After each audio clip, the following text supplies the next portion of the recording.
আগামী অর্থবছরের জন্য ৭,৯০,০০০ কোটি টাকার প্রস্তাবিত জাতীয় বাজেটের অনুমোদন দিয়েছে উপদেষ্টা পরিষদ।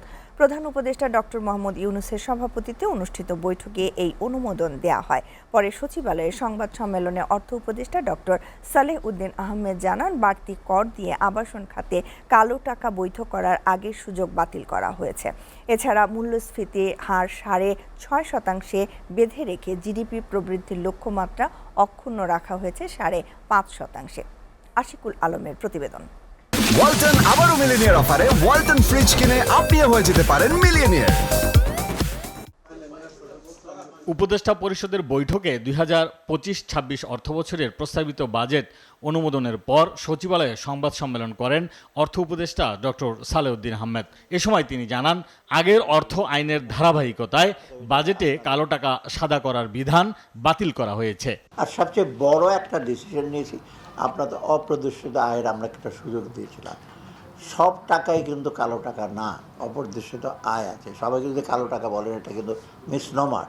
কালো টাকার মধ্যে আমরা বলেছি কিন্তু সুযোগ দেওয়ার জন্য, সেটা প্রথমত একটা ঢালাই ছিল 15 বছর, সেটা আমরা আসার পরপরই বাদ দিয়ে দিই। সেকেন্ড যেটা ছিল যে আমরা বলেছি যে একটু ভ্যালুয়েশন বেশি করে দেব, সেটা আমরা বলেছি আর দরকার না, ওটা একদম কমপ্লিটলি এটা আমরা প্রত্যাহার করে নিয়েছি। সামাজিক নিরাপত্তা খাতে 10,000 কোটি টাকা বরাদ্দ বাড়ানোর কথাও জানান অর্থ উপদেষ্টা। তুলে ধরেন জিডিপি প্রবৃদ্ধি ও মূল্যস্ফীতির লক্ষ্যমাত্রা। আমাদের যেটা করেছি ফাইনালি জিডিপি আমরা 5.5 প্রক্ষেপণ করেছি, তাই না?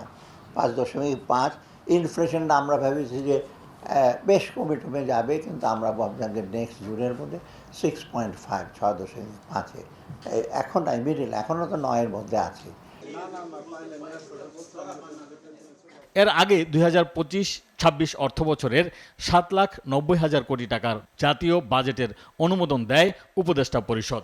প্রধান উপদেষ্টা ডক্টর মোহাম্মদ ইউনূসের সভাপতিত্বে অনুষ্ঠিত বৈঠকে এই অনুমোদন দেয়া হয়।